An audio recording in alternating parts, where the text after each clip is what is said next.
Buenas tardes a todos. Mi nombre es Antonio Turiel.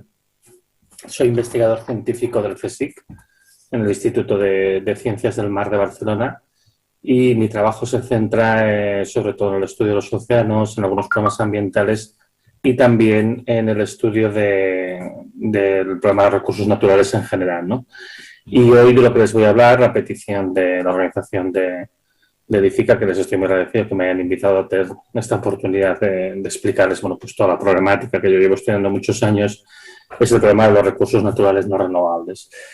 Entonces, si me lo permiten, voy a compartir la pantalla.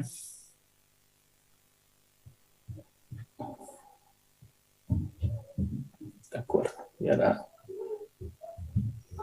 pongo en marcha. Y, por supuesto, se me pasa esto. Bien. Espero que se vea bien. Si no, pues me imagino que ya me avisarán de la organización si hay algún problema. Bueno, pues lo que voy a hablarles en el día de hoy es de la transición energética y qué impacto está teniendo el uso de materiales y cómo, de hecho, hay una interacción muy fuerte entre las transformaciones energéticas que estamos viviendo en los últimos años y bueno, pues el presente escenario de limitaciones de acceso a algunos materiales, encarecimiento y bueno, posibles escenarios de futuro relacionados con ello. Como muchos de ustedes sabrán, en este momento se está produciendo un problema, se está observando una fuerte carestía de algunas materias primas que afecta a materiales muy diversos, que van desde algunos metales, como el cobre, el hierro laminado, el aluminio, y también pues a los plásticos, a los microchips, que es un tema que sale muchas veces en los diarios, al caucho, la madera, y al final acaba afectando pues un poco a todo, ¿no? Y incluso pues empieza a tomar carta de naturaleza el hecho de que, bueno, de que esta escasez pues no va a tener una resolución tan rápida como al principio se pensaba que iba a pasar. En los primeros meses de este problema, que básicamente es sobre todo este año, se pensaba que es un problema que se resolvería de una manera relativamente rápida durante este mismo año. Ya se empieza a asumir que probablemente hasta finales del año que viene o incluso hasta mediados del 2023 este problema no se va a resolver, ¿no? Como les digo, es un problema que afecta a todo, afecta desde los chips a pues, el acero, lo cual implica, por ejemplo, también problemas en la fabricación de latas en algunos países, como en la India o en Italia. Hay un problema también de escasez de alimentos que se está haciendo cada vez más severo, que además aquí interviene pues, problemas de malas cosechas de algunos cereales. Hay un problema pues, de escasez de caucho, de escasez de metales diversos, y eso, pues bueno, al final está haciendo que haya un problema de escasez de las materias elaboradas que se hacen a partir de estos materiales. Vemos, todas estas noticias que se estoy poniendo son de los últimos 2 o 3 meses. Y, por ejemplo, pues sí afecta a cosas tan curiosas como la compra de una bicicleta, ¿no? Porque los distintos materiales que se necesitan para la fabricación de bicicletas pues se ven afectados. Y algo que trae un poco de cabeza a los responsables de las transiciones energéticas de los distintos países es que también está afectando al crecimiento de, por ejemplo, los paneles solares y en general los materiales de construcción que se utilizan en la construcción de los generadores y otros sistemas, ¿no? Entonces, bueno, pues tenemos una situación en la que, como digo, pues hay un problema de escasez rampante y creciente, ¿no? Esta escasez se atribuye a diversos motivos. Se dice que una parte del problema pues, debe ser de la falta de contenedores, que de repente pues, nos hemos quedado cortos en contenedores debido al incremento del tráfico marítimo una vez que se ha retomado la actividad después de la COVID. Se atribuye también a la propia COVID, ¿no? El hecho de que en su momento se despidió a mucha gente y ahora es muy difícil de contratar, a la falta de trabajadores especializados. Al Brexit también se atribuye la escasez de algunos materiales, pues por el hecho de que se interrumpen ciertas líneas de suministro, ciertas interacciones que había con el Reino Unido, a la especulación. Se atribuye a todo menos a la energía. Yo lo que les quiero explicar en esta charla es que es verdad que en los problemas de escasez y sobre todo en algunas materias particulares, pues existen multitud de factores, no es una cosa tan sencilla como decir es solamente este factor, pero sí hay un factor que es común y que es importante en la escasez de todas estas materias primas, es la escasez de energía. O sea, el problema principal que estamos teniendo ahora mismo es un problema de escasez de energía. que está asociado a un fenómeno, bueno, que es conocido, que se sabía que iba a llegar, que estaba anunciado desde principios de este siglo, que íbamos a estar en una situación de escasez de petróleo, pues de buen precio, y lo que estamos viendo es eso, que estamos llegando a un momento en el que hay una escasez de petróleo barato. Este problema de escasez de petróleo barato está muy asociado a los movimientos que han hecho las grandes compañías petroleras en los últimos años. Por ejemplo, estamos en el caso de Repsol. Repsol ha reducido como explica esta noticia, que es de principios de este mismo año, ha reducido en un 90% su inversión en el segmento upstream, el segmento de búsqueda y puesta en explotación de los yacimientos de petróleo desde el año 2014. O sea que ahora mismo está invirtiendo, y lo que prevén en el plan que presentaron en enero es invertir de aquí al 2025 150 millones para el sector de upstream, de explotación, de exploración y puesta en explotación de nuevos yacimientos, cuando en el año 2014 estaban invirtiendo 1.500 millones al año. Esto no es una cosa que tenga que ver con la COVID, esto es un proceso que empieza bastante antes. La COVID quizá lo ha podido hacer un poco, pero como les digo, esto es un proceso que ya lleva 7 años de recorrido, ¿no? De hecho, si uno mira el conjunto de las compañías petroleras de todo el mundo, pues vemos que se ha producido una reducción escalonada, con caídas muy bruscas en los años 2015 y 2016, pequeñas subidas posteriores, una nueva caída con la COVID, y ahora mismo pues la caída de la inversión en upstream de todas las compañías petroleras del mundo pues está alrededor de un 60%, ¿no? Es bastante interesante teniendo en cuenta además que estas mismas compañías del año 1998 al año 2014 habían multiplicado su inversión por 3 y ahora pues básicamente lo que han hecho es reducirla, como les digo, en un 60%, ¿no? La pregunta es ¿por qué? ¿Por qué las compañías petroleras han reducido de una manera tan drástica su inversión en la búsqueda y puesta en explotación de nuevos yacimientos de petróleo de los últimos 7 años? Y la razón tiene que ver con la falta de rentabilidad de los yacimientos de petróleo. Esta gráfica que les enseño aquí apareció en un informe del Departamento de Energía de los Estados Unidos, a partir de una dependencia que ellos tienen, que es la Agencia para la Información de la Energía. Y aquí lo que nos enseña esta gráfica es cuál ha sido la evolución financiera de las 127 compañías más grandes de petróleo y de gas del mundo. Entonces, la línea que vemos de color azul representa los gastos, los usos del capital, en realidad, de estas 127 compañías, ¿vale? Las más grandes del mundo, como les digo. Y la línea verde representa, la línea azul representa los gastos y la línea verde representa los ingresos.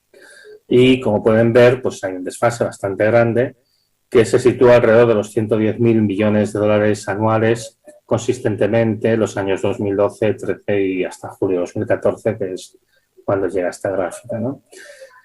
Eso quiere decir que estas compañías estaban perdiendo dinero de una manera muy acelerada. Y esto sucede en un momento que coincide con el momento de la historia en el cual ha habido los precios medios del barril de petróleo más altos de toda la serie histórica. Los precios medios, ¿eh?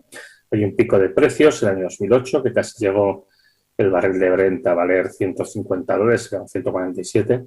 Pero si miramos el precio medio en todo este periodo, se sitúa por encima de los $110, que además se sabe que es aproximadamente el límite de resistencia de la economía. Esto ya es una cosa que se ha calculado varias veces y, por ejemplo, pues ahí están los trabajos del profesor James Hamilton de la Universidad de California, San Diego, que muestra que, bueno, que cuando la factura petrolera de los Estados Unidos supera el 5,5% de su PIB, pues su país entra en recesión y eso corresponde aproximadamente pues, con estos precios, ¿no? $110, $120 por barril. O sea que básicamente en el límite del oro, en el límite de máximo precio que puede soportar la economía, nos encontramos que no se puede ganar dinero, que es lo que estaba pasando a estas compañías, que estaban viendo que al precio máximo se estaba yendo el petróleo, al precio máximo que se puede vender, sin que la economía entre en recesión, lo cual llevaría a una caída de demanda y por lo tanto también una caída de precio, pues a este precio máximo no se puede ganar dinero. Y eso es debido pues, a que los yacimientos de petróleo que se están explotando hoy en día son yacimientos de baja rentabilidad. El petróleo fácil de acceder, barato, más versátil, el que sirve para hacer más cosas, bueno, todavía se encuentran algunos yacimientos, pero cada vez son menos y sobre todo lo que se está encontrando y poniendo en explotación es el petróleo caro, más difícil de extraer y menos versátil. Y esto es lo que ha llevado a esta situación de no viabilidad económica, simplemente. Y por tanto, las compañías petrolíferas se están retirando directamente del negocio. Como consecuencia de esto, la Agencia Internacional de Energía, que como saben es un organismo de la OCDE, de la Organización para la Cooperación y el Desarrollo Económico, que agrupa a los países más ricos del mundo, a todos los países de la Unión Europea, España, por supuesto, Estados Unidos, Canadá, Japón, Australia. Bueno, pues la Agencia Internacional de Energía ya lleva unos años advirtiendo que, viendo este ritmo de desinversión al que se estaban sometiendo las compañías petrolíferas, era previsible que iba a haber un desfase entre la oferta y la demanda en los próximos años, porque además piensen que desde que se descubre un yacimiento hasta que se pone en explotación, típicamente transcurren entre 5 y 10 años. Y bueno, la Agencia Internacional de Energía todos estos años ha ido mandando diversos avisos, no van a tener un problema y demás. Las compañías, como es lógico, pues bueno, pues han seguido aquello que era lo más interesante para sus accionistas, ¿no? Y para su negocio, que es esencialmente retirarse de él. Y próximamente, o sea, no se han retirado de golpe, pero bueno, que se están retirando de él. Y lo que se está observando es esto. Entonces, en el informe de la Agencia Internacional de Energía del año 2018, lo que nos encontramos es que la agencia hace esta previsión para los próximos años. Y lo que prevén es que se toca techo en algún momento alrededor del 2018 en la producción de petróleo y que a partir de aquí pues, se observa un cierto declive, ¿no? Y este declive, con respecto a la demanda prevista, hay dos escenarios, el de nuevas políticas, que es el de referencia, y el de desarrollo sostenible. Pues con respecto al escenario de referencia, se prevé un desfase de hasta 34 millones de barriles diarios de petróleo, que como además en principio el consumo entonces tendría que ser de 100 millones de barriles diarios, implica pues un desfase del 34%. Y por otra parte, bueno, pues esto simplemente si las compañías se dedican a invertir únicamente para mantener los pozos actualmente en exploración, ¿no? Que es lo que representa la gráfica, las dos franjas rojas que vemos abajo, la roja más oscura y la roja más clara.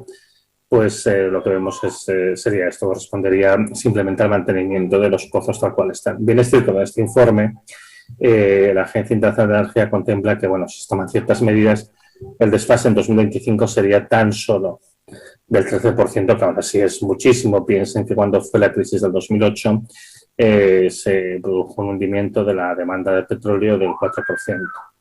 Y, pues, por ejemplo, la Segunda Guerra Mundial supuso una caída de demanda del petróleo del 20%, ¿no? Pues un 13% es muy importante, un 34% pues es simplemente catastrófico. Esto es lo que decían en el año 2018. También decían que, bueno, que si no se producían nuevas inversiones, la producción de petróleo caería bastante rápidamente durante las próximas décadas, de tal manera que en el año 2040 no sería ni la cuarta parte de lo que es ahora mismo, ¿no? Entonces, bueno, un poco un mensaje a navegantes, hay una situación aquí, hay que hacer algo, ¿no? El último informe anual es el informe del año 2020 y la situación, en vez de mejorar, pues como es lógico, ha empeorado, porque la COVID pues, ha hecho que la situación, digamos, financiera y económica en general, y en particular las compañías petroleras, pues lógicamente no ha mejorado, sino que ha empeorado. Y, bueno, lo que nos está enseñando aquí la Agencia Internacional de Energía son varios escenarios en función de la producción previsible y de la demanda esperable según los escenarios, ¿no? Entonces, tenemos la franja de color marrón más claro, que es cómo se comportaría el suministro de petróleo de todos los líquidos, de todos los hidrocarburos líquidos asimilados a petróleo, en una situación en la que no hubiera ninguna nueva inversión. La franja de color marrón ligeramente más oscuro es cómo se comportaría la producción si tan solo se invirtiese en mantener los yacimientos actualmente existentes.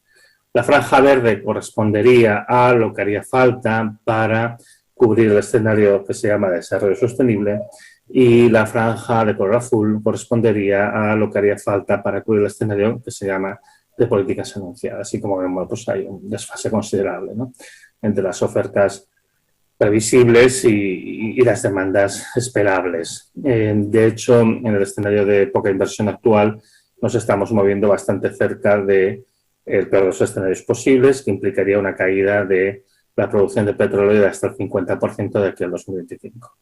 Yo creo que no se acabará materializando una caída tan bestia, porque seguramente lo que pasará es que los estados, de una manera directa o indirecta, pues intervendrán para evitar que caiga tan rápido la producción de petróleo.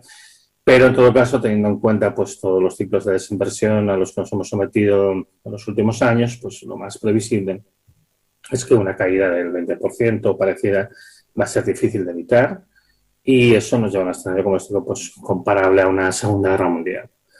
Y esto en muy poco tiempo, ¿eh? Estamos hablando de aquí al 2025. Y esto es un poco por la situación de partida que tenemos ahora. Una situación bueno, que se complica con el incremento de las quiebras que llevan años ya produciéndose en el sector del fracking en los Estados Unidos, que el fracking ha sido un poco pues, la tabla de salvación del sector petrolero durante los últimos años para evitar la caída de la producción. Era, digamos, el único sector en el que se veían incrementos significativos de la producción de petróleo y que evitaba que la producción de petróleo en el mundo disminuyese. Pero bueno, esto ya parece que tampoco hay mucha salvación. El fracking, bueno, intenta ahora rebotar otra vez, pero bueno, es una situación muy compleja. Hay unas deudas millonarias, han quebrado ya algunas compañías importantes y no parece que por aquí vaya a haber tampoco una gran salvación. Pero es que además el problema no es solo el petróleo. Por lo que sabemos, el carbón también está muy cerca de su cenit, ya estaba muy cerca de su cenit antes de la COVID, ya tenía este comportamiento típico de las materias primas cuando está muy cerca de tocar techo en su producción, que es esto que se llama la meseta ondulante, ¿no? Que empieza a subir y bajar en función de los vaivenes de oferta y de demanda. Y esto lo que nos demuestra, bueno, pues que en esencia tenemos una oferta bastante inelástica y ya no es capaz de subir más por encima de este techo. Y esto lo que se está indicando es que estamos llegando al máximo de producción de esta materia prima. Y entonces, bueno, no parece previsible que la producción de carbón pueda aumentar en los próximos años. Y qué decir del uranio, ¿no? Tenemos, aparte de este comportamiento de ondulante típico de cuando uno está llegando ya a las fases máximas de extracción, aquí parece que se está sentando una clara tendencia a la caída de la producción. Si hacemos un resumen de cuál es la situación de las fuentes de energía no renovable, y referiré en porcentaje de importancia pues, a los datos del análisis estadístico de BP del año 2019, tenemos que en cuanto al petróleo, se llegó a su máximo de extracción por lo que refiere al petróleo crudo convencional en el año 2005, que es el petróleo más versátil, el petróleo que se saca de estos pozos que son como los que ven en el fondo en la imagen de fondo de la transparencia, estos típicos pozos de cabeza de asno que se llaman, que van oscilando arriba y abajo y van bombeando petróleo. Es el petróleo más versátil, es el petróleo que sirve para hacer más cosas, del que se extraen más productos.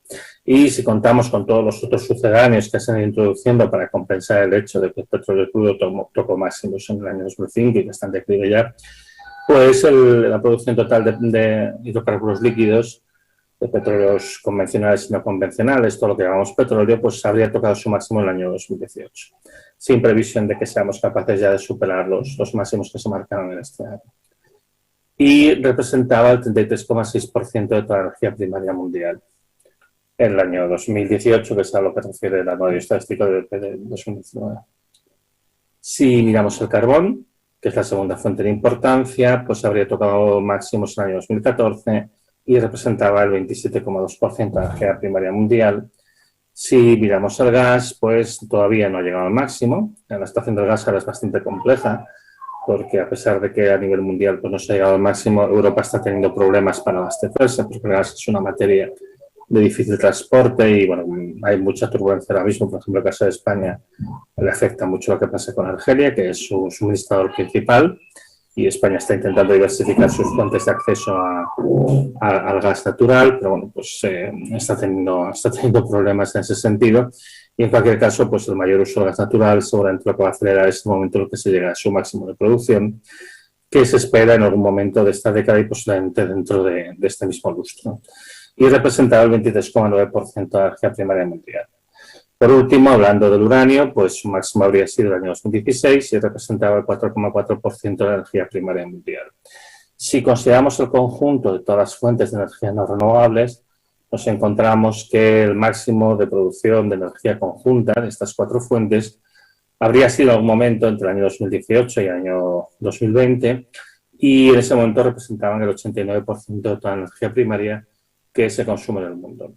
Hay una cosa que hay que dejar clara y es que cuando hablamos del cenit de producción, del momento de máxima extracción de las materias primas no renovables o máxima producción de energía a partir de materias primas no renovables o incluso renovables, Cuando hablamos del cenit, de llegar al máximo, esto no quiere decir que es el momento en el que se acaba, ¿no? Ninguna materia se acaba de golpe, sino que simplemente toca techo, toca máximo, y a partir de ahí empieza un proceso de declive progresivo que típicamente pues, se alarga durante décadas, ¿no? Entonces no es que nos vayamos a quedar sin petróleo de golpe, esta es nuestra situación, es una situación más bien de un descenso progresivo a lo largo del tiempo, ¿no? Yo siempre pongo el ejemplo de una persona a la que le reducen el sueldo, ¿no? Si tienes una persona que está cobrando un sueldo de unos 2.000 euros al mes, pues la persona está tranquila, está bien.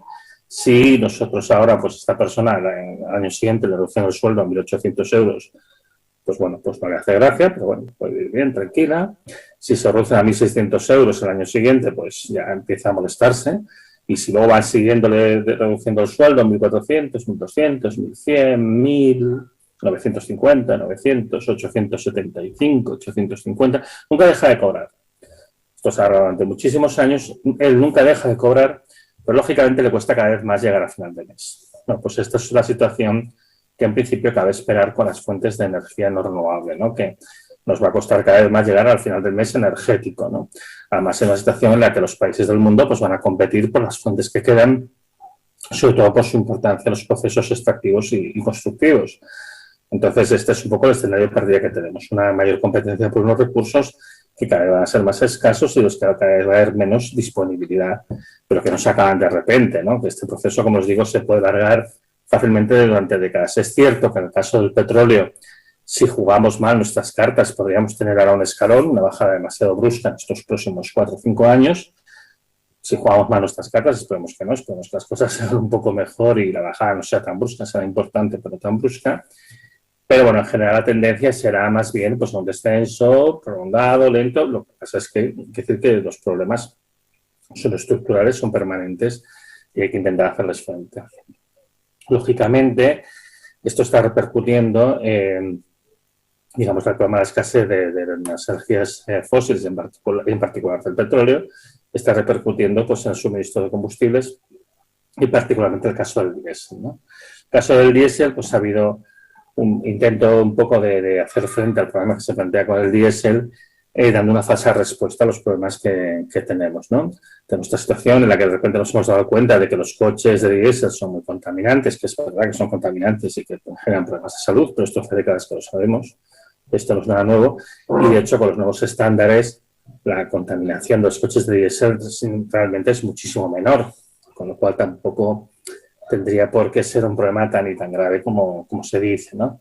Sin embargo, si uno mira, por ejemplo, pues qué es lo que está pasando con las emisiones particularmente de gases irritantes, de óxidos de nitrógeno, lo que se ve es que la mayor parte de las emisiones no están asociadas a los coches de diésel, típicamente están asociadas pues, a las calefacciones en aquellos países en los que utilizan todavía de manera masiva calefacción de diésel y luego en general pues, a la maquinaria pesada, a los trailers, a los autobuses, bueno, pues todo lo pesado en general pues tiene tendencia a producir más óxidos de nitrógeno y también más partículas pequeñas, que es la otra cosa que también se mira, particularmente pues a través de los frenos, más que a partir de la quema incompleta del diésel en el motor.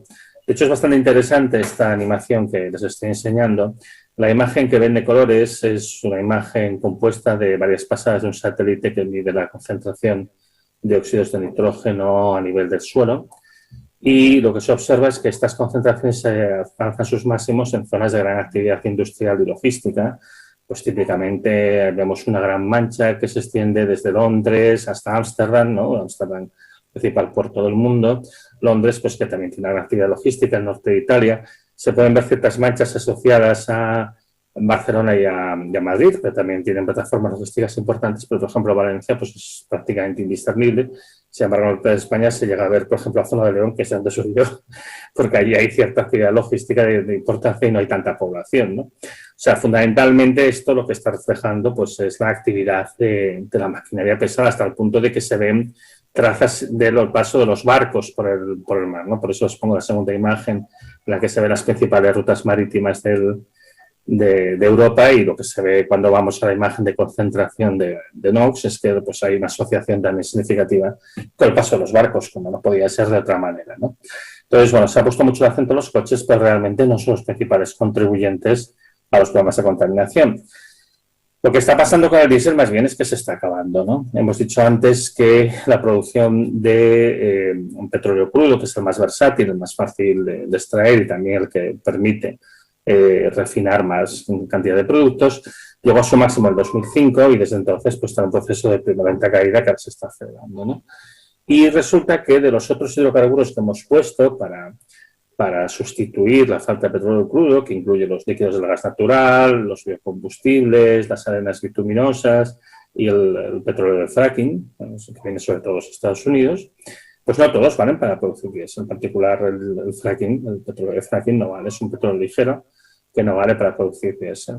Y eso pues, lo que lleva es que ahora la producción de diésel, pues después de haber subido de manera bastante continua durante las últimas décadas, con este pequeño digamos, pues valle que se produce cuando la crisis del 2008-2009 pues cuesta retomar, luego sigue subiendo y llega al 2015, pues la típica situación que ya conocemos, de meseta ondulante, ya nos indica que está tocando máximos e incluso se empieza a producir una caída. Esta gráfica tengo deliberadamente cortada en el año 2019 porque lógicamente en el año 2020 por la COVID pues produce una caída. Esto es anterior a la COVID, ¿vale? Y bueno, pues ya nos indica que seguramente pues hay una dificultad para mantener los niveles de producción de diésel. La cosa es mucho más alarmante si miramos qué pasa con el resto de los destilados medios, mirando esta con el resto de los destilados medios, que son pues, combustibles con un peso específico, digamos, parecido al del diésel, pero con mayores contenidos de azufre o otras características, digamos, menos exigentes. Lo que se observa es que en general pues, se ha sacrificado la producción de estos destilados medios para incrementar la del diésel, ¿no? Entonces aquí se usa una caída mucho más rápida desde el año 2009, además es que, bueno, pues los fenómenos que eran de esperar el año 2005 el petróleo crudo toca máximos, entonces cuando empezamos a ver esta meseta oscilante hay una pequeña subida aún, pero luego ya empezamos a caer rápidamente y es que básicamente se sacrifica la producción de destilados medios para favorecer la del diésel, para mantener la del diésel tanto como se ha podido y se ha llegado hasta donde se ha llegado, ¿no? Entonces hay un problema de escasez de diésel, que esto está afectando a las operaciones de minería en muchos países del mundo. Y esto también está afectando al tráfico marítimo, porque con la entrada en vigor de la nueva regulación marítima internacional en el año 2020, el combustible que deben de utilizar los barcos tiene que tener un contenido de azufre bajo o tener sistemas para atrapar las emisiones de azufre. Entonces, bueno, pues nada más sencillo es simplemente utilizar un combustible con menor contenido de azufre y ese combustible pues ya queda aquí para prácticamente el diésel, con lo cual hace que haya todavía más presión, más demanda de diésel. Y ahora que la actividad ha retomado, bueno, pues hemos encontrado que lógicamente no es suficiente diésel o combustibles semejantes a diésel y eso lo que ha hecho es que los portes marítimos se hayan multiplicado por 3 en lo que llevamos de año y en algunas zonas incluso localmente se ha llegado a multiplicar por 10. ¿Se puede conseguir una transición al 100% renovable? Bueno, complicado. A largo plazo seguro que tendremos que basarnos solamente en energías renovables a décadas vista, ¿no? La energía tendrá que ser un 100% renovable, pero este 100% no tiene por qué ser la misma cantidad total que lo que es ahora, ¿no? O sea, el hecho de que todo sea renovable no quiere decir que vayamos a producir la misma cantidad de energía que estamos consumiendo ahora basándonos en combustibles fósiles. Y es que las energías renovables pues tienen muchas limitaciones que realmente se discuten. No quiero entretenerme excesivamente en esto. Pero bueno, pues tiene un problema de que hay un potencial máximo, una cantidad máxima de energía que se puede extraer de ellas, que no es ilimitada. Tiene una dependencia en materiales escasos, que esto sí que lo comentaré con un poco más de detalle porque creo que es más de su interés. Se instala además utilizando energías fósiles, que esto también lo comentaré. Está la dificultad de la electrificación bueno, y en general de problema de rentabilidad. En cuanto al potencial máximo, este es un tema que es controvertido. Es un tema en el que todavía, digamos, la comunidad académica no ha llegado a un acuerdo. Hay algunos autores que creen que la máxima cantidad de energía que se puede extraer de las fuentes renovables pues es muy grande y es muy superior al consumo actual humano. Hay otros autores, entre los que yo me incluyo, que somos bastante más pesimistas, teniendo en cuenta pues, una serie de limitaciones, los materiales que se necesitan, de limitaciones físicas de acceso a esta energía y otras cuestiones, y que, bueno, nos indican que en principio pues quizá no se va a poder conseguir mantener el nivel de consumo actual, ¿no? De hecho, bueno, yo creo que de una manera optimista podemos pensar en que podemos mantener entre el 30 y el 40% del consumo actual de energía basándonos solamente en fuentes renovables, que es mucha energía, ¿eh? Realmente hay que tener en cuenta que hoy en día en el mundo se consume una cantidad grandiosa de energía, pero evidentemente implica un descenso. implica un descenso y además implica una limitación, una incapacidad de crecer de cara al futuro, ¿no?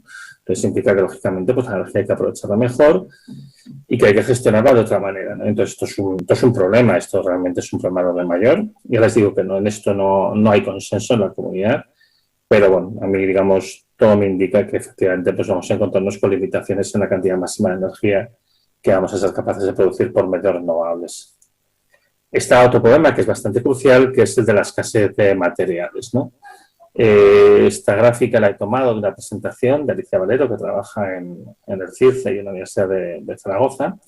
Y aquí lo que podemos ver, ella lo que ha hecho es estimar cuál sería la demanda de diversas materias primas y la compara con las reservas conocidas y las reservas probables de los materiales en cuestión, ¿no? Y lo que se ve es que si se hace la implementación de todos los sistemas de producción de energía renovable que se pretenden poner, resultaría que la demanda del 2016 al 2050 sería superior a las reservas conocidas y probables de la plata, del cadmio, del cobalto, del cromo, del cobre, del galio, del indio, del litio, del manganeso, del níquel, del plomo, del platino, del telurio y del zinc, ¿no? Y esto es bastante grave, ¿no? Porque además aquí algunos de estos materiales seguramente a ustedes les resuenan mucho porque los utilizan en su trabajo. El manganeso se utiliza, por ejemplo, para hacer acero. El cobre, bueno, pues no hace falta que se lo comente mucho, pero por ejemplo el cromo también es un material muy utilizado.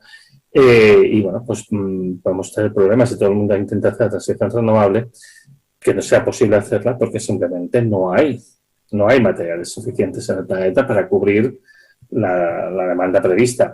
Y eso sin contar con el problema de la extracción, que la extracción no va a seguir, va a ser algo parecido como con el petróleo y los combustibles fósiles, ¿no?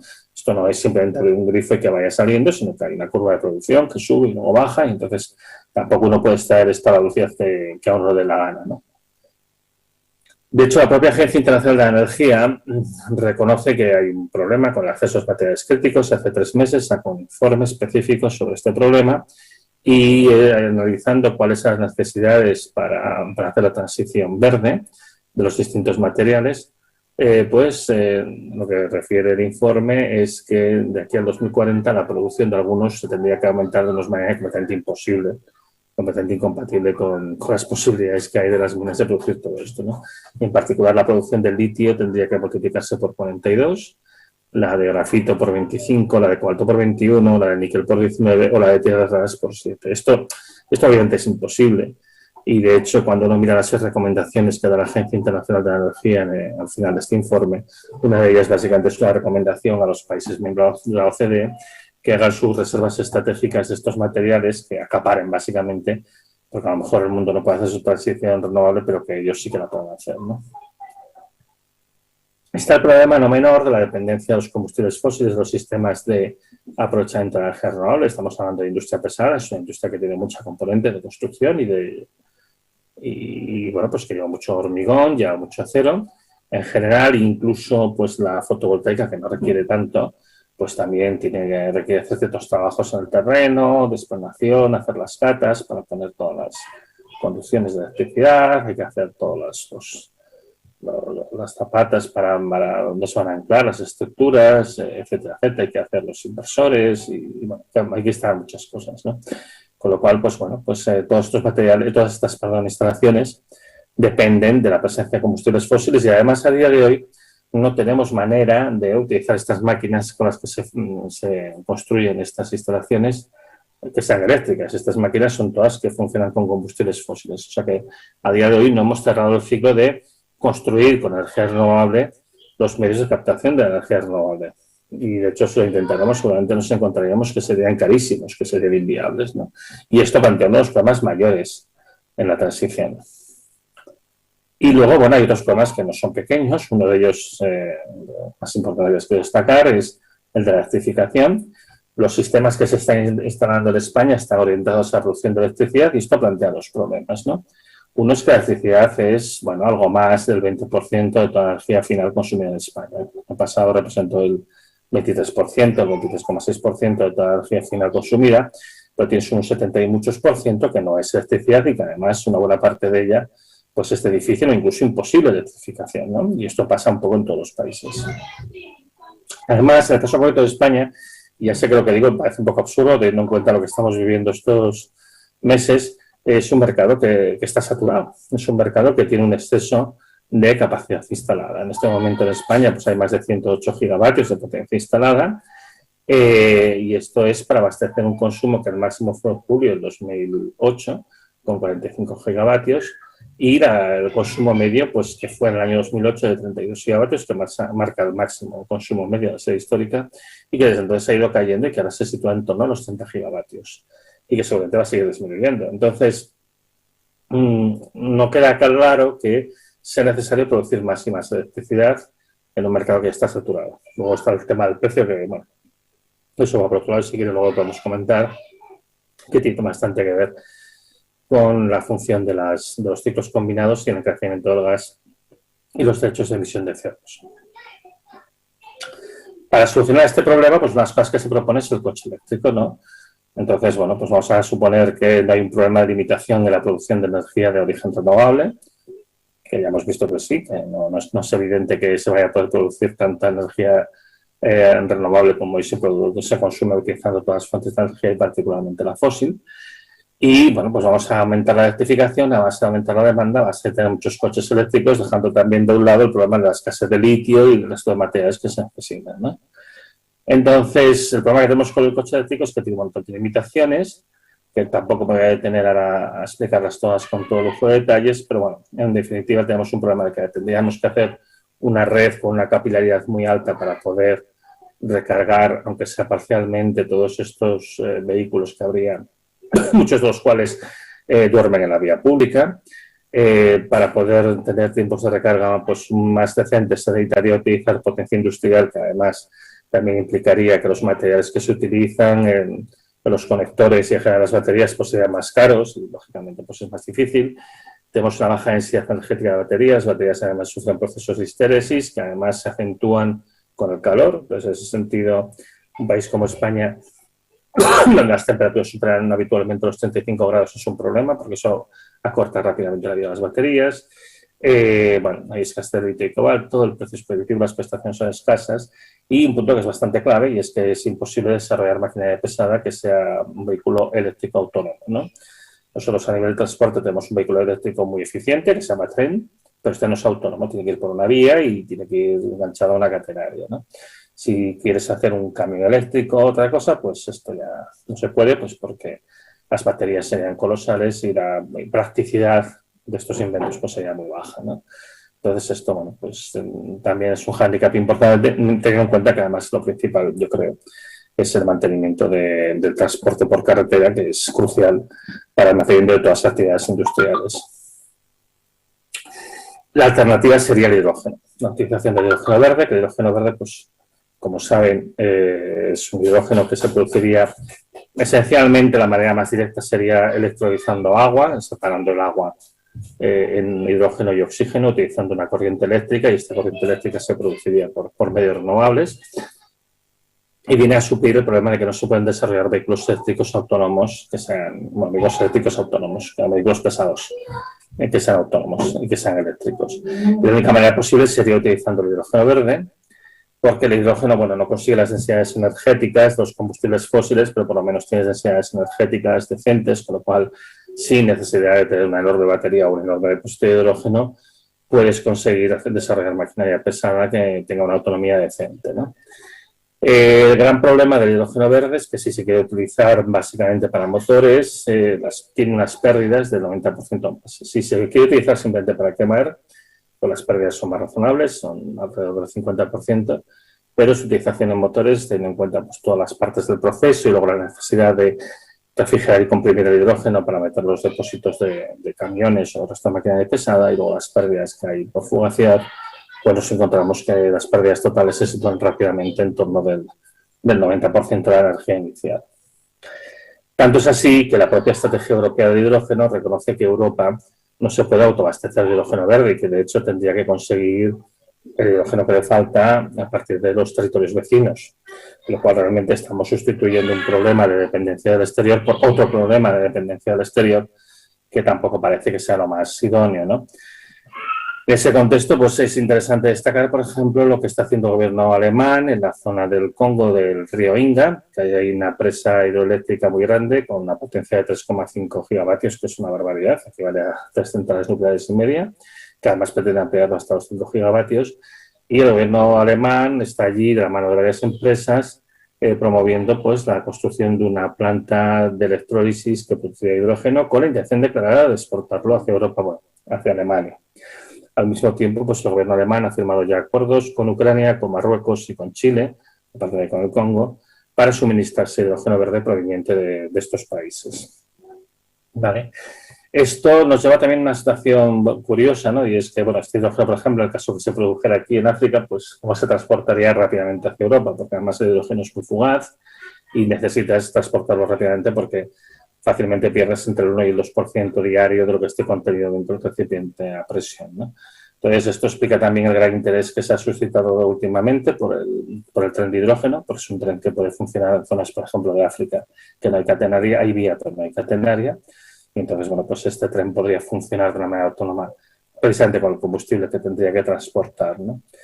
Y bueno, esto también pues, nos lleva a una situación curiosa de cuál es el papel de España en la transición energética, teniendo en cuenta que aquí se está ahora mismo promoviendo toda una serie de proyectos que no caben en nuestra red eléctrica. Aparte del tema de que el consumo eléctrico español está saturado, no hay demanda para tanta electricidad, hay el problema adicional de que con todos los proyectos que se han presentado, que piensen que de aquí al 2030 se pretende instalar 58 gigavatios extra de potencia renovable en un país que tiene 108 gigavatios de potencia instalada. Que bien es cierto que la energía renovable pues tiene un factor de utilización que no es como el de otras tecnologías, pero bueno, aún así no deja de ser realmente un incremento muy grande, ¿no? Y sabemos que 2/3 de los proyectos no entran en la red. Se tienen que hacer grandes ampliaciones de la red que, de hecho, no parece que en este momento haya ningún interés en acometer. Por lo cual, la mayor parte de esta electricidad seguramente se va a destinar a la producción de hidrógeno verde, donde tampoco hay una capacidad de aprovecharlo. Entonces, ¿dónde creen que va a ir este hidrógeno? Pues a Alemania, evidentemente. Entonces, España puede ser un poco el Congo de Alemania, hasta que el Congo real pues esté en condiciones de aportarle su hidrógeno. Y esto, bueno, también plantea muchos interrogantes y muchas dudas sobre cuál va a ser el papel pues eso, de España en toda la transición y hasta qué punto pues, se está haciendo un planteamiento adecuado o más interesante desde el punto de vista del interés nacional. Esta parte no la voy a saltar porque yo considero que es un poco técnico, simplemente es para hacerles ver que, bueno, que uno tendría que multiplicar por 24 la potencia actual para poder abastecer España con energía procedente de hidrógeno. Simplemente pues, para hacerles ver esto que ya dice la propia estrategia europea, y es que Europa no puede autoabastecerse de hidrógeno y España pues tampoco, ¿no? Y que me querría concentrar un poquito más en este asunto, en el futuro de los materiales, ¿no? Todos los modos de transición energética que se están planteando implican todos ellos un gran incremento de demanda de materiales. Pero es que además no es solamente de materiales tradicionales, que también, ¿no? También demandamos cemento y acero, pero además demandamos materiales escasos que tienen un alto coste energético en su extracción, en su refinado, en su elaboración final y que además también tengan un alto coste de transporte porque provienen de otros países, son materiales que no tenemos aquí. Además, en todo caso, se requiere pues, mucha construcción tradicional, se requiere mucho hormigón armado y demás, por ejemplo, para toda nueva infraestructura. Sin embargo, nadie quiere admitir que todo esto requiere de combustibles fósiles, porque a día de hoy todo esto, la extracción en minas, el tema del transporte, el tema de la fabricación de cemento, la fabricación de acero, todo esto se hace con combustibles fósiles, mayoritariamente. Una pequeña parte se hace con fuentes de energía no fósiles, pero mayoritariamente se hace con energía fósil. Y muchas de las actividades que se hacen con energía fósil en estos procesos son de difícil sustitución. Y desde luego no parece que sea algo que sea fácil de hacer en los próximos años. Y si empiezan a escasear los combustibles fósiles, pues aquí va a haber un problema. Esto nos plantea que una de las cuestiones a las que se tiene que incidir es el reciclaje de materiales siempre que sea posible. Lo que pasa es que el reciclaje en general es un proceso complejo y energéticamente muy costoso, y si justamente lo que te escasea es la energía, pues tampoco eso ayuda mucho, ¿no? Con lo cual se tiene que hacer un replanteamiento sobre cómo se usan los materiales, ¿no? Y se tendría que intentar relocalizar la producción y el uso, tanto como fuera posible, ¿no? Utilizar materiales lo más locales posibles, utilizados de una manera que favorezcan pues el reciclaje y la reutilización, tanto como fuera posible, que es algo muy complejo, implica muchos cambios de diseño y de ingeniería. Para mí el mensaje más importante que yo les querría transmitir el día de hoy es que no podemos ignorar el problema de los materiales. La actual situación de escasez todavía probablemente durará unos meses, luego se aliviará parcialmente seguramente porque se tomarán medidas de mejora de eficiencia en general, hay mucho margen para hacer más eficiente todo lo que se hace, ¿vale? Y esto pues paliará en parte la escasez de muchas de las materias primas, no de todas, ¿vale? Pero el problema es estructural, esto va a seguir pasando. Y además la tendencia con el tiempo es ir a agravarse. Incluso aunque tengamos algunos oasis de tranquilidad, momentos en los que no estaremos tan agobiados, durarán el tiempo que duren, unos meses, unos pocos años, y luego otra vez volveremos a tener un problema además acrecentado porque ya no habrá tanto margen para la mejora. Entonces tenemos que tener presente que la escasez ha venido para quedarse. En conclusión, la actual crisis de escasez de materiales tiene una fuerte dependencia del factor energético. Ya les he dicho que, según el material que ustedes miren, pues hay muchos factores energéticos, solamente uno más. Sin embargo, si miran el factor común a todos los materiales, hay una componente energética que además es fuerte, no es un factor pequeño ni especial. A veces no es el más importante, pero en todos los casos siempre es un factor de mucha importancia. Las energías fósiles han comenzado ya su declive terminal, cosa que ya sabíamos que tarde o temprano tenía que pasar, que lo esperábamos para principios del siglo XXI y ha sido puntual, ha llegado cuando tenía que llegar. Y debido pues, a la dependencia de la construcción y la extracción de los combustibles fósiles, esto supone, hacerle frente a este problema, pues supone un reto enorme. Hace falta tomar medidas paliativas y correctivas de manera inmediata, porque como os he dicho, la escasez ha venido para quedarse, y estas medidas pueden incluir, entre otras cosas, pues, el incremento del reciclaje y la reutilización de materiales, cambios en los diseños para hacer más fácil este reciclaje y esta reutilización, y mejora la eficiencia de los procesos para utilizar menos materiales escasos y que se consiga, bueno, pues que funcione mejor con menos. La introducción de materiales locales, algunos ya abandonados por su menor eficiencia, pero que a lo mejor pueden ser más competitivos en la situación actual. Y en cualquier caso, me sabe mal acabar de esta manera, pero sí que les puedo decir con honestidad, yo no veo una solución sencilla, ¿no? Hay gente que les dice, sí, esto se va a solucionar de tal o de cual manera. Yo, honestamente, creo que no hay una solución sencilla y es más, creo que la mayoría de la gente que dice que hay soluciones más o menos sencillas tiene cierta voluntad de engañar. Yo creo que vamos a ir a una situación compleja, que yo creo que, bueno, se puede capear, se puede intentar capear, pero hay que actuar con cautela. Y yo creo que es importante en ese sentido no pillarse los dedos, ser cautos, mirar a ver pues, qué es lo mejor que se puede hacer, ir probando cosas, ir planteando para encontrar la mejor manera de sortear esta situación. Y también en ese sentido, bueno, yo les diría que no se dejen engañar por los cantos de sirena, la gente que les ofrece soluciones fáciles y mágicas, y también, bueno, pues que piensen que a pesar de que habrá algún momento que la situación será menos acuciante de lo que es ahora, el problema es estructural. Entonces, todos los alivios que haya van a tener una duración limitada y después pues vamos a volver otra vez a situaciones pues complejas, semejantes a las que tenemos ahora o incluso peor, porque el problema, como les digo, es estructural. Y con esto, bueno, acabaría lo que viene siendo la ponencia. Yo, si quieren, podemos tener un pequeño turno de preguntas que no sé cómo se puede arbitrar y les puedo intentar contestar las cuestiones que puedan haber surgido. Gracias.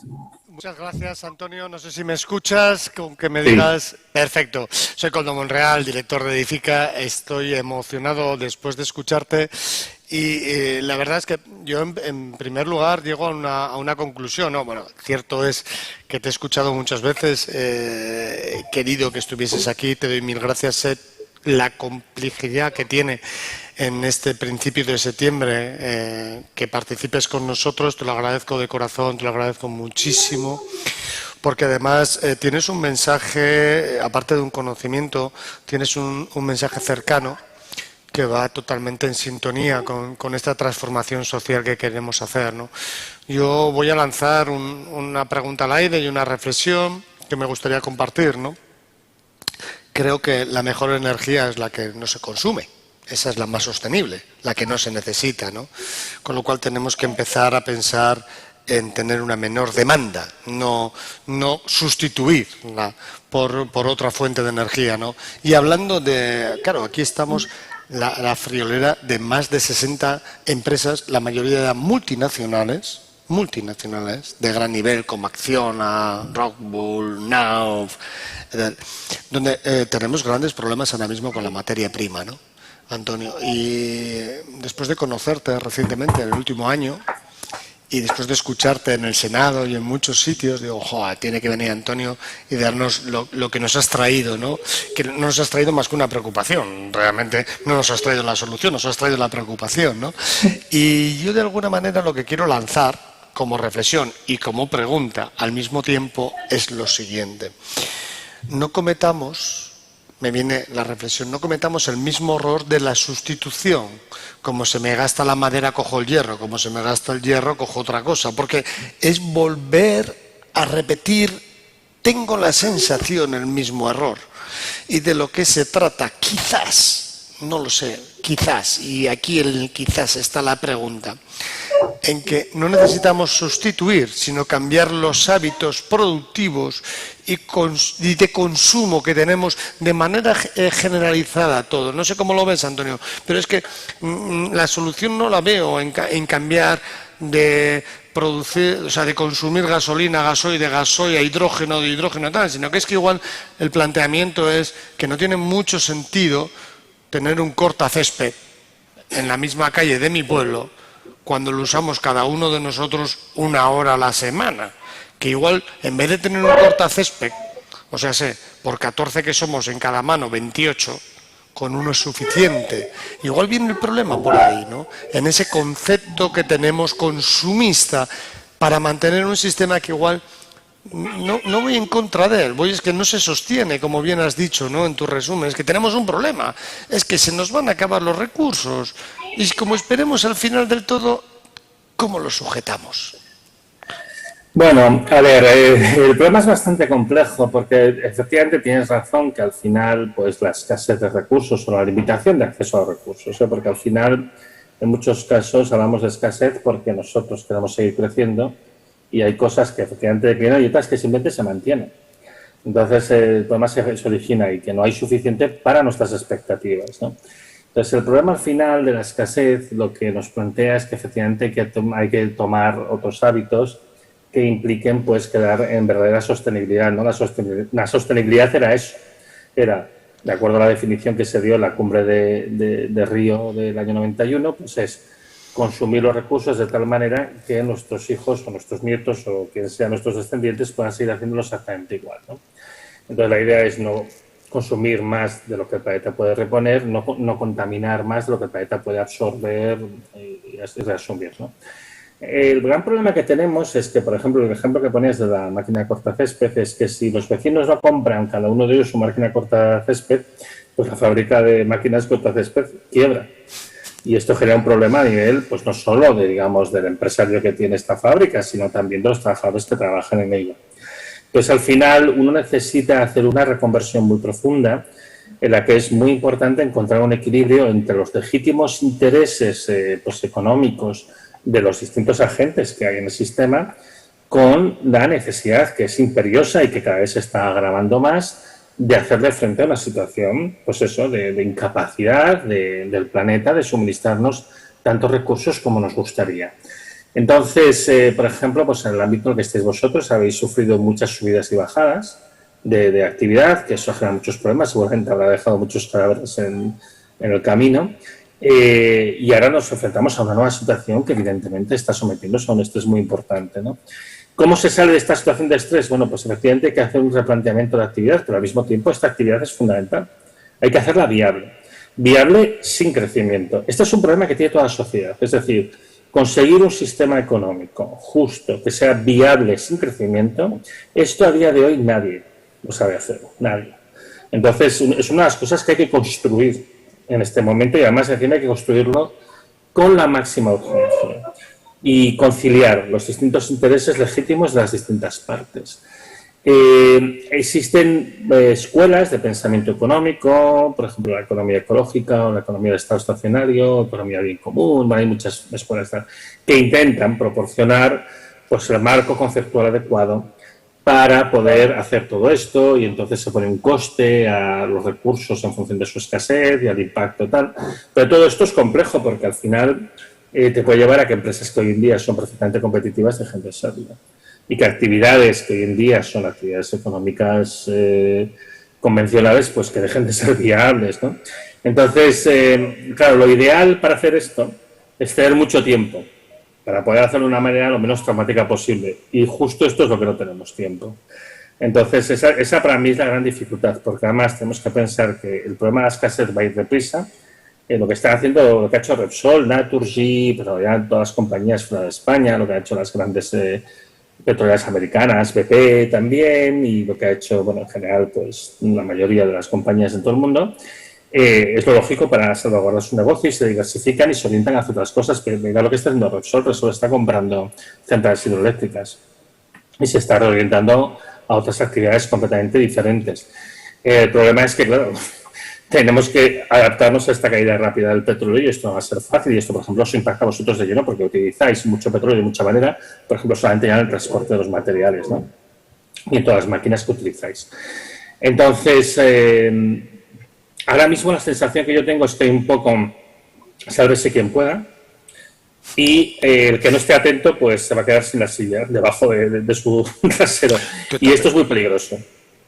Totalmente de acuerdo, estamos en un sálvese quien pueda, y lo que nadie duda, ni nadie, desde la clase más baja, la clase más alta, desde la clase empresarial, desde la clase trabajadora, es que estamos ante un fenómeno de una transformación social, que además nos guste o no nos guste, se va a dar. Esto es como cuando llegó el ferrocarril. Cuando llegó el ferrocarril, evidentemente los que tenían caballos vivían del mundo del caballo y unos eran herreros y tal, nos van a arruinar, que no venga el ferrocarril porque esto no hay quien lo pare.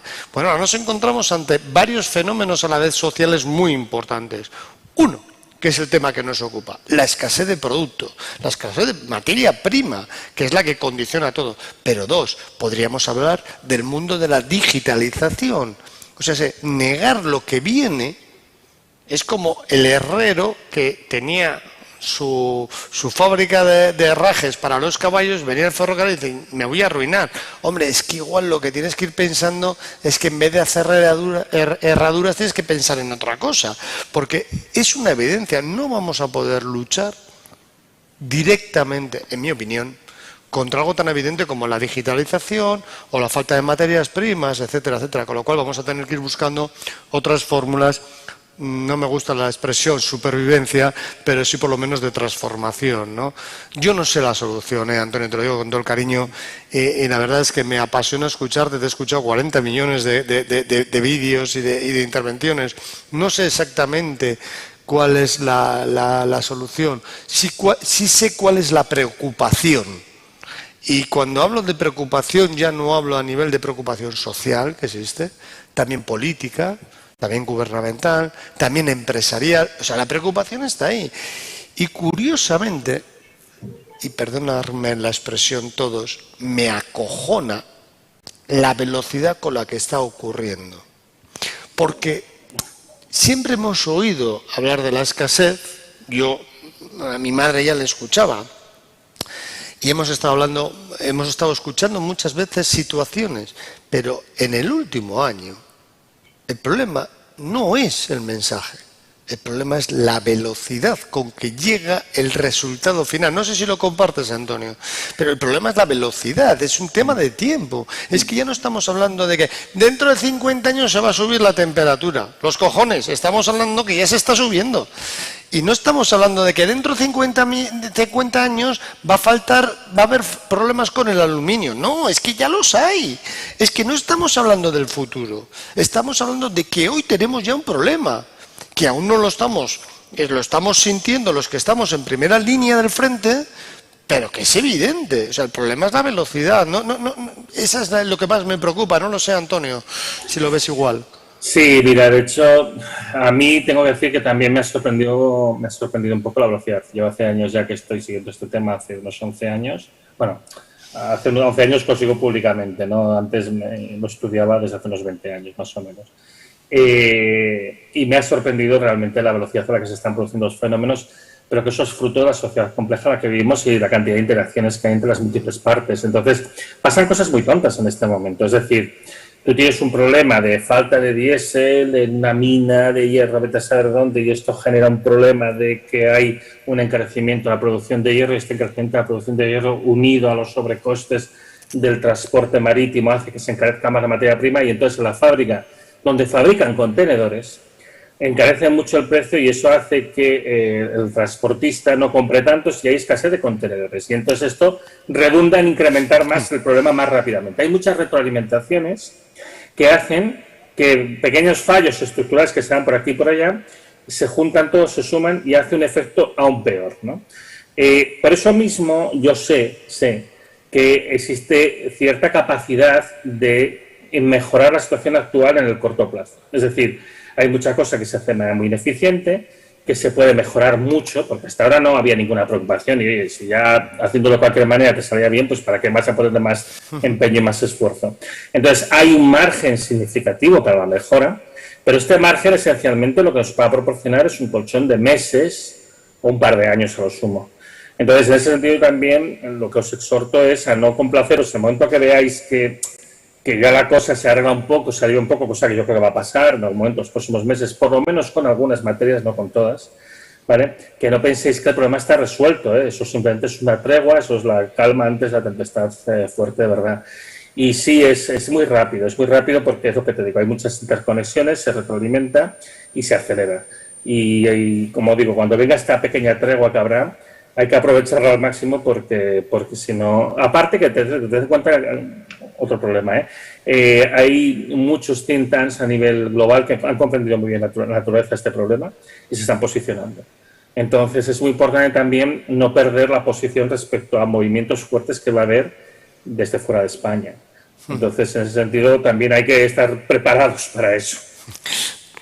Bueno, estaremos en ello. Es curioso porque las 60 empresas que estamos aquí, bueno, 60 empresas con Stan, hay empresas aquí, habrá en torno a 200, ¿no? Todos es el comentario. Nos falta materia prima. Al de la madera está desesperado. El de la ventilación de Zende le falta el microchip de no sé dónde. Al otro tal. O sea, es que es increíble. O sea, de repente yo empiezo a sospechar si hay una mano negra, porque es un poco difícil. A ver, yo puedo entender que falte madera. Vale, ha habido una demanda fuerte de Estados Unidos y nos cuenta la minonga. Vale, venga, me lo creo. ¿Pero les falta a todo el mundo algo? Ostras, si nos falta a todo el mundo algo, ¿quién se ha puesto de acuerdo para que nos falte a todo el mundo algo? Porque la materia prima no ha sido de repente, porque puedo entender que me falte la materia prima concreta de algo, pero la de todos los sectores a la vez. Ostras, sí. Es difícil de entender, ¿eh? Nos cuesta. A mí personalmente me cuesta. A ver, el impacto más directo es el encarecimiento del transporte marítimo, porque esto impacta sobre todo.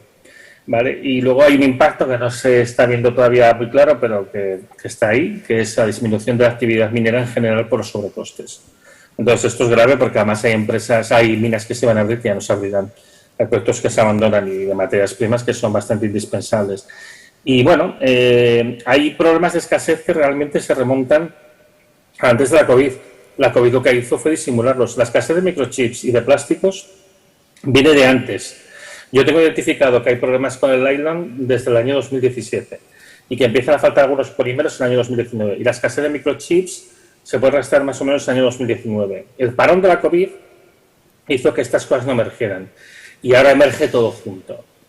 Y como digo, con sincronías, retroalimentaciones, reforzándose. Y además pensad una cosa, ahora el otoño es un momento muy malo, ¿eh? O sea, si la tregua esta que os digo que yo creo que va a venir, no va a ser este año. Entonces yo creo que lo más probable es que vivamos un otoño muy caliente. Hay que ir con mucho cuidado. Yo creo que lo más importante es hacer un poco de acopio, ¿no? De respirar profundo y aguantar la respiración para pasar lo que queda de año, que puede ser muy complejo. No, ya veremos. No es que lo tenga todo seguro, no, pero me parece que va a haber un final de año muy malo. O sea, de alguna manera, Antonio, virgencita, que me quede como estoy, sí. Y que no vaya peores. Es un poco lo que me estás diciendo, ¿no? Sí, vale. Pensad que uno de los problemas fundamentales que también os afecta mucho a vosotros es el tema del gas, porque el gas se utiliza en la fabricación de cemento. No, no, además la construcción es compleja, bueno, pues como cualquier otra, ¿no? Entran muchísimos elementos, o sea, hasta el mismo productor de madera le influye el petróleo, le influye el plástico, le influye el polipropileno, sí. Y entonces al final es una cadena, ¿no? Realmente yo creo que es algo como que se va contagiando, ¿no? Que todos sí. Estamos en una mundialización impresionante en cuanto a materias primas y necesidades de lo mismo, ¿no? Mira, una cosa muy tonta es que te faltan plásticos, te falta cobre, te faltan cables. Si te faltan cables, te afecta a toda la maquinaria. Y esto, por ejemplo, está pasando. Está claro. Bueno, pues muchísimas gracias, Antonio. No te quiero robar más tiempo, que sé que estás recién llegado del mes de agosto, vamos a dejarlo ahí, que ha sido complicado y que estamos, bueno, pues iniciando el mes de septiembre, profesional a todos los niveles. Y yo sí que quiero agradecerte muchísimo esta intervención y sobre todo el papel que haces de dejarnos los pies en el suelo, que hace falta profesionales que nos lleven los pies al suelo, tanto a los industriales como a los políticos, que tienen su parte de responsabilidad, y también a los que estamos en el día a día, ¿no? El día a día de los usuarios finales también somos de alguna manera responsables de qué sociedad estamos haciendo, ¿no? Desde el pequeño detalle hasta el gran detalle, cada uno en su medida, ¿no? Mil gracias, eskerrik asko, mil esker, súper agradecido, Antonio, un fuerte abrazo por tu cariño y por tu participación en este gran evento que es Edifica. Y a los que me escuchan, pues bueno, Antonio, si quieres decir las últimas palabras, son tuyas. No, yo la única cosa que quería decir, bueno, primero de todo, gracias por darme esta oportunidad para hablar. Cualquier persona que me quiera contactar me puede contactar, mi dirección es fácil de encontrar. Y bueno, yo les deseo mucha suerte. Yo creo que es una crisis que se puede capear, pero hay que ser cautos y hay que ser inteligentes. Y bueno, si de alguna manera podemos ayudar, yo soy un servidor público, soy un funcionario del Estado y yo estoy al servicio de cualquier persona. O sea que, bueno, que lo sepan, que si puedo ayudar de alguna manera, que yo encantado lo haré. Muchísimas gracias, Antonio Turiel. Muchísimas gracias a vosotros que nos habéis estado siguiendo desde el minuto cero, 2 días intensos de auténticas mesas redondas, de debates, de reflexiones, sin PowerPoint, sin ponencias, yendo al grano a lo que nos interesa. Vamos a seguir, nos queda toda una jornada mañana más entrando en materia y, como no, un fuerte abrazo y seguimos con vosotros.